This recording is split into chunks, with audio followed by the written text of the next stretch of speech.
Ma critique ciné, mais hélas mitigée, d'Avatar 2, La Voix de l'eau. Générique.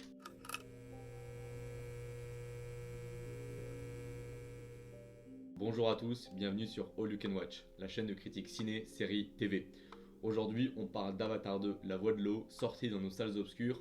Aujourd'hui, je ne peux pas faire mieux en termes d'actualité, je ne peux pas être plus rapide que ça. Alors malheureusement pour moi, c'est un peu une déception ce film. Je m'attendais à quelque chose de beaucoup mieux, notamment au regard de Avatar 1, que je trouvais fantastique il y a maintenant 13 ans. Là pour le coup, je suis assez déçu. J'ai été bluffé d'un point de vue visuel, mais si je devais conclure le film en une seule phrase, ce serait que la forme ne l'emporte pas sur le fond. Si elle est censée le sublimer, elle ne peut pour autant pas le remplacer. Et pourtant, je dis ça, mais James Cameron, c'est un de mes réalisateurs, producteurs préférés. C'est celui qui a sans cesse repoussé les limites du cinéma. Il nous a fait Terminator, il nous a fait Alita, Battle Angel, que je trouve absolument incroyable. Il nous a fait Point Break, il nous a fait un Alien qui est pas mal. Il a commencé par cette espèce de nullité astronomique Xenogenesis, il me semble. Là, vous le trouvez sur YouTube ou sur Dailymotion, ça dure 10-11 minutes, c'est nul. Mais pour ce qu'il a fait après, j'oubliais Titanic, mais c'est James Cameron. Mais malheureusement, Avatar 2, oui, c'est une déception pour moi. Alors, je vais commencer comme d'habitude par la forme. Comme d'habitude, je suis le schéma forme puis fond, et on va commencer par ce que j'ai aimé dans la forme. Alors visuellement, c'est ce que je disais, c'est époustouflant, c'est magnifique. On a une technologie qui a été faite du coup pour filmer en milieu aquatique, c'est visuellement incroyable. Je ne crois pas qu'on ait déjà fait mieux. Et pourtant, on a des films qui ont été incroyables en termes d'effets spéciaux. Je pense par exemple Avengers Endgame, qui pour le coup sublime absolument tout le reste. Là, je pense qu'on est encore largement un cran au-dessus, et c'est tellement beau que c'est 10 fois très difficile de faire la différence entre le réel et la 3D, le CGI, l'effet spécial. C'est quasiment impossible en fait, je trouve. On a un sens du détail qui est incroyable. On a des paysages qui sont magnifiques, mais le visuel ne s'arrête pas aux paysages. Ce sont également les navis, les matériels militaires qui sont utilisés, les toutes nouvelles espèces que l'on connaît dans le film, avec notamment les Kultoon, que l'on voit à un moment dans la bande-annonce, effectivement, avec un petit personnage nager à côté de cette grande créature qui est en fait une baleine, hein, en fait. Et c'est ça qui est fantastique sur la forme, c'est que on découvre quelque chose de nouveau par rapport à Avatar 1 dans Pandora. On fait vraiment une exploration de cette planète qui semble magnifique sur un champ tout nouveau, celui de l'eau, d'où le titre. Malheureusement, il y a des choses qui ne m'ont pas plu sur la forme. Typiquement les enchaînements de scènes et la manière dont les plans sont parfois filmés. En fait, on anticipe beaucoup trop facilement ce qui va se passer après. Que ce soit un dialogue, que ce soit la manière dont le personnage est tourné face à la caméra, que ce soit la manière dont il se déplace. On se retrouve très souvent avec des plans qui précèdent ce qu'on a déjà envisagé, voire planifié, voire carrément du coup anticipé en fait. Pour un film de cette envergure-là, ce qui est dommage aussi, c'est de ne pas avoir un seul plan séquence. Ce serait formidable. Sur 3h10 de film, on a largement le temps de caser un super plan séquence qui envoie du lourd. Petite parenthèse, mais moi, mon plan séquence préféré dans tout le cinéma, jusqu'à aujourd'hui, c'est celui du film Les Derniers Fils de l'Homme, que je trouve incroyable. Fin de la parenthèse. Ça me fait rebondir sur les lunettes 3D. La 3D n'apporte pas toujours quelque chose, et supporter des lunettes pendant 3 heures, c'est long. Et en plus de ça, et c'est le gros point faible pour moi du film sur la forme, c'est la durée. Il est beaucoup trop long, 3h10, à moins de s'appeler Le Seigneur des Anneaux, Le Retour du Roi, et de rafler 11 ou 12 Oscars, c'est vraiment difficile quoi. Faut tenir le spectateur en haleine. Et sauf que là, moi, je suis désolé, mais j'ai regardé ma montre 3-4 fois, en me demandant quand est-ce que ça allait se terminer ou quand est-ce qu'on allait passer à des scènes plus spectaculaires, bref, avancer dans l'intrigue.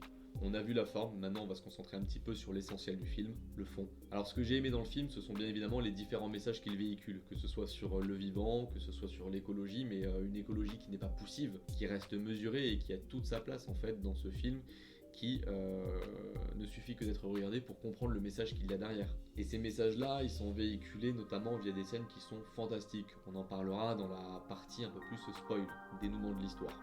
Mais tous ces messages, du coup, nourrissent l'idée générale du film qui est celui de dénoncer un petit peu la bêtise humaine face à ce qu'elle ne comprend pas, face à l'étranger, face au xéno, c'est évident. Mais sur ce thème-là, pour moi, le meilleur film, celui qui est indétrônable sur ce sujet-là, c'est District 9. Ce qui est très intéressant sur le fond, c'est qu'on va plus loin dans Pandora. On apprend vraiment à connaître cette planète dont on ne voyait que la partie un petit peu, on va dire, forestière. Là, on découvre de nouveaux milieux, notamment le milieu aquatique, mais de nouvelles tribus, de nouvelles ethnies, de nouvelles coutumes, de nouveaux mots, de nouvelles interactions entre des personnages qu'on ne connaissait pas. On a également un scénario qui est intéressant. Si dans le 1, c'est la révélation, c'est l'ascension de Jake Sully qui passe d'un homme qui est paralysé dans son fauteuil roulant à un navire chef de guerre et qui mène l'insurrection, on a là un scénario plus modeste où ce dernier, Jake Sully, prend sa retraite, prend son exil, lui et sa famille, pour la protéger. C'est intéressant. Et puis je finirai par ça pour l'aspect positif, c'est qu'on a une révélation de certains personnages. Pour moi, typiquement, le personnage du film, c'est Neytiri. Et ça, je l'ai trouvé splendide. On en parlera beaucoup plus dans la troisième partie de la vidéo. Malheureusement, ces qualités élogieuses que je trouve à dire sur Avatar 2 ne m'ont pas empêché de constater un nombre de défauts qui est quand même assez conséquent sur le fond. Eh bien, si le scénario, il pouvait paraître intéressant sur le papier, sur le synopsis, il s'est retrouvé finalement beaucoup trop simpliste lorsque l'on regarde le film. Et même pire, si on fait attention à ce qu'on regarde, si on est attentif aux détails, on devine tout à fait et avec grande facilité ce qui va se passer et comment ça va se finir. Et c'est extrêmement frustrant parce que, comme je le disais, c'est un point sur la forme mais c'est également un point sur le fond. Lorsque des scènes s'enchaînent, on se retrouve avec une surprise qui est manquée, un effet final recherché qui est manqué. Et c'est extrêmement frustrant parce que du coup, on est dans notre siège, on sait ce qui va se passer, ça se passe, et on est bon, je le savais. Autre point négatif très fort que je retrouve à dire sur ce film, c'est que, comme le 1, il ne s'est pas affranchi de cette étiquette-là, il est trop manichéen. On est trop dans le bien contre le mal, les gentils contre les méchants, les Na'vi contre les méchants humains. C'est impossible de faire preuve pour James Cameron dans ce film-là de nuances, de distinction, de zone grise entre les deux penchants noir et gris. C'est noir et blanc. C'est impossible pour lui. Et c'est dommage. Et puis je suis désolé, en plus de ça, on a des personnages sur 3h10 de film qui sont inutiles. Certains sont pas creusés et d'autres sont carrément inutiles. Et sur 3h10 de film, quand on voit des scènes qui leur sont consacrées, on se dit purée, mais supprimez-moi ça, raccourcissez le film et concentrez-vous sur l'essentiel. C'est pour ça, j'ai pas honte de le dire, j'ai regardé 2-3 fois ma montre effectivement durant Avatar 2. Et c'est ce qui m'amène à cette conclusion qui est difficile à dire, mais oui, l'enchantement visuel ne suffit pas à compenser la faiblesse du fond. Parallèlement à ces gros défauts, il y en a 2-3 autres qui m'ont dérangé. Le premier, c'est le côté teenager parfois de certaines scènes. Ça n'est pas un spoil, on le sait dès le synopsis du film, effectivement on va découvrir la famille de Jake Sully. Donc il a des enfants. Et ces enfants-là vont côtoyer d'autres enfants. Mais des fois c'est tellement enfantin, tellement adolescent, tellement infantile. Des fois on frôle avec le puéril et on s'attend même à ce qu'à un moment ils sortent leur téléphone et s'envoient des filtres sur Snapchat. Alors qu'ils n'ont pas de téléphone. Et désolé pour les fans de la série, mais des fois on se croirait carrément dans Mercredi quoi. Et pour ceux qui m'ont demandé, non je ferai pas de critique de Mercredi, je suis désolé, j'ai trouvé cette série nulle. Fin de la parenthèse. Et donc ce petit défaut, pour se raccrocher à celui que j'ai déjà abordé un petit peu précédemment, c'est qu'on se retrouve avec un décalage entre des personnages qui sont très mis en avant, qui sont essentiels au film et qui sont très bien montrés, qui sont grands vraiment, pas que dans le sens de la taille, et d'autres qui sont un petit peu écartés, laissés pour compte. Et c'est assez frustrant finalement ce déséquilibre du film parce qu'à chaque fois qu'on les revoit, ces personnages pour lesquels on n'éprouve aucun intérêt, on se dit que t'es-moi cette scène. Bref, vous l'aurez compris, c'est un peu une déception pour moi Avatar 2, la voix de l'eau. C'est vrai que pour le coup je suis déçu. Mais je vous dis ça à chaud, il y a encore 3 heures, 2h30, 3 heures. J'ai à peine pris le temps de rentrer, de manger et d'écrire ma critique, en gros. C'est vraiment une critique qui est à chaud. C'est pour ça que je pense qu'il serait utile que je revoie ce film ce week-end ou dans les 10 prochains jours pour me refaire un avis et reconsidérer des choses négatives en peut-être plus de positifs et inversement, voire constater plus de négatifs. Mais l'idée ce serait quand même de mettre un petit peu d'eau dans mon vin et le revoir à tête un peu plus posée. Bref, tout ça pour dire que pour ceux qui m'ont suivi jusque là dans cette partie de la vidéo, merci beaucoup, un grand merci à vous, n'hésitez pas à me donner votre avis en commentaire.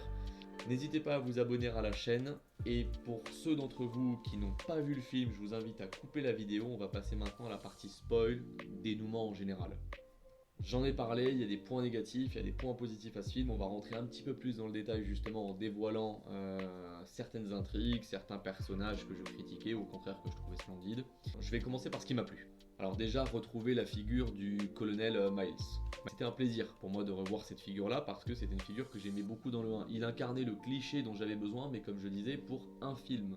C'est vraiment le cliché du méchant qu'on retrouverait parfaitement dans James Bond. Mais comme je le disais, pour un Avatar, pas deux. Il y a des scènes dans Avatar 2 qui sont époustouflantes, que ce soit en positif ou en négatif. C'est-à-dire que certaines font vibrer, d'autres sont dramatiques et nous font presque pleurer. Par exemple, la fin de Migration des Kultun, lorsqu'ils se retrouvent avec les Na'vi et communiquent avec leur Na'vi père, mère, frère, sœur, qu'ils appellent spirituels. J'ai trouvé cette scène bouleversante. A l'inverse, une autre scène m'a bouleversé, mais j'en pleurais presque de tristesse, c'était la scène du braconnage, la scène de la chasse de la mère Kultun et de son petit, qui dure quasiment 10 minutes et pour laquelle on se sent complice. C'est très dur à regarder. Et le message qui est véhiculé derrière, bien évidemment, c'est pas uniquement critiquer la chasse à la baleine au 21e siècle, c'est pas uniquement ça, c'est beaucoup plus que ça. Il y a aussi ces scènes qui sont très dures lorsque le commando bleu, mené par le colonel Miles, du coup, traque Sully dans les villages, interroge les villageois, les met à genoux, les braque, fusil sur la tempe, les torture, leur demande des renseignements, en vient carrément à tout brûler. Et il y a ce contraste qui est quand même magnifique visuellement entre ces plages de sable fin, d'eau turquoise, de mer d'huile et tout qui brûle. C'est absolument magnifique, mais c'est horrifiant à regarder. Et ça, j'ai beaucoup aimé ce côté, on va dire, un petit peu totalitaire de l'esprit de Miles, du colonel Miles. J'ai trouvé ça très bien. Une autre scène qui en regroupe un peu plus, c'est la communication entre Luwak, un des fils de Jake, et le Kultun qu'il rencontre, dont j'ai complètement oublié le nom. J'ai trouvé ces scènes particulièrement intéressantes, ces deux espèces qui ne se connaissent pas, qui apprennent à se connaître tout le long du film, de manière vraiment innocente, presque touchante en fait. L'un s'exprime comme il peut avec ses gestes et sa parole, et l'autre n'a que ses yeux et un semblant d'expression orale à travers des onomatopées en fait, et c'est très touchant. Mais pour moi, la meilleure scène du film, c'est la scène de fin, c'est la vengeance de Neytiri, c'est là où elle est le plus mise en avant, c'est là où le personnage de Neytiri est grandiose. Et elle conclut du coup cette scène qui lui est vraiment consacrée par cette phrase que je trouve géniale, un fils pour un fils. Finir quasiment le film sur la loi du talion, c'est extraordinaire. On l'avait un petit peu deviné parce que notamment le petit Miles, lorsqu'il la voit, que tout est en train de péter dans le bateau, il la voit, au lieu de se réfugier auprès d'elle, il se cache parce qu'il sait très bien qu'elle pourrait lui faire du mal, parce qu'elle lui en veut d'être ce qu'il est, une sorte de bâtard entre l'humain et le Na'vi. Mais waouh, cette scène est magnifique. Elle commence avec Jake Sully et Neytiri ensemble, mais elle finit vraiment autour de la figure de Neytiri, avec cette fameuse phrase un fils pour un fils. J'ai trouvé ça super. Face à ce lot de belles choses que j'aime vraiment dans Avatar 2, il y en a d'autres qui m'ont particulièrement déçu. D'abord, le colonel Miles. J'étais ravi de le retrouver, mais j'espérais quelqu'un qui avait changé. Il a changé d'apparence, il a changé de corps, c'est toujours son même esprit, mais comme il le dit, ça n'est pas moi. Quand il se regarde dans la vidéo, quand il regarde sa plaque militaire qu'il avait autour du cou lorsqu'il est décédé, il dit ça n'est pas moi. Ben en fait si, c'est exactement la même personnalité, c'est la même rengaine, c'est la même stupidité, c'est le même extrémisme, c'est le même absolutisme, en fait ça n'en finit pas. Et on a toujours ce personnage jusqu'au boutiste qui n'évolue absolument sur rien. À part peut-être le moment où il dit non, ne tuez pas Miles, c'est le seul moment où on décèle un minimum d'humanité chez lui. Et c'est là où je critique vraiment le manichéisme du film, parce qu'on n'a jamais de zone grise. Deuxième personnage qui m'a profondément déçu et en qui j'avais quand même de l'espoir, c'est son fils, Miles Junior, on va l'appeler le petit Miles. Alors de 1, je suis désolé, mais il est vraiment ridicule, c'est l'enfant de la jungle en version Wish. Il manquait plus qu'il fasse ça, et là j'étais mort de rire dans la salle. Et de 2, en apprenant que c'est le fils de Miles, on comprend absolument toute l'intrigue, on sait exactement ce qui va se passer. Il va rencontrer son père, qu'il déteste parce que forcément il sait très bien que c'est quelqu'un de mauvais, puis il va se faire capturer, ou alors il va y avoir un lien entre les deux qui va se dessiner. Il va peut-être même le sauver, ou peut-être même prendre son parti. Bref, ça va finir, il va le sauver, tout en continuant à le détester. Mais bref, tout ça pour dire quoi ? Malheureusement, ça nous donne beaucoup trop de clés pour la suite du film. Et c'est pour ça que je dis que la fin, elle est anticipable à 200%. Autant Avatar 1, c'était l'ascension de Jake Sully, qui commence un ancien caporal Marine qui a perdu l'usage de ses jambes dans son fauteuil roulant et qui devient un Na'vi chef de guerre, chef de l'insurrection contre les humains, ceux qui viennent du ciel. Autant là, on a un Jake Sully du coup qui prend sa retraite, mais qui heureusement à la fin du film, et on l'avait pas du tout prédit, redevient ce pourquoi il est fait. Défendre la cause Na'vi, faire de l'insurrection, faire de la guérilla, bref, être un chef de guerre. Mais malheureusement, ça rejoint ce que je disais, c'est que tout est prévisible, on a des dialogues qui sont téléphonés. Par exemple, lorsque Miles lui dit, quand Jake s'en va, je te retrouverai, je tuerai toute ta famille. Et Jake se retourne et lui dit, finissons-en maintenant. Ouais, on l'avait pas du tout deviné de la manière dont c'était filmé. De même, la fin, il est en connexion avec l'arbre des âmes, on sait très bien que ça va finir sur lui, en gros plan, en train de parler, et qui va ouvrir les yeux pour conclure cet épisode et bien dire, en gros, il y aura un Avatar 3 pour ceux qui n'étaient pas au courant. C'est vraiment dommage.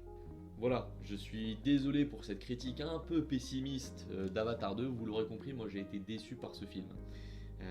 J'espère que vous, le film, vous a plu, ne vous a pas plu, mais que quoi qu'il arrive, vous allez donner votre avis en commentaire. N'hésitez pas à faire vivre la chaîne. On est là pour créer le débat, le susciter et le faire vivre. N'hésitez pas à vous abonner, ça ferait un bien fou à la chaîne que de vous compter parmi ses membres. Et quoi qu'il arrive, je vous retrouve très rapidement pour une nouvelle critique ciné, série, TV sur All You Can Watch. Salut les Watchers!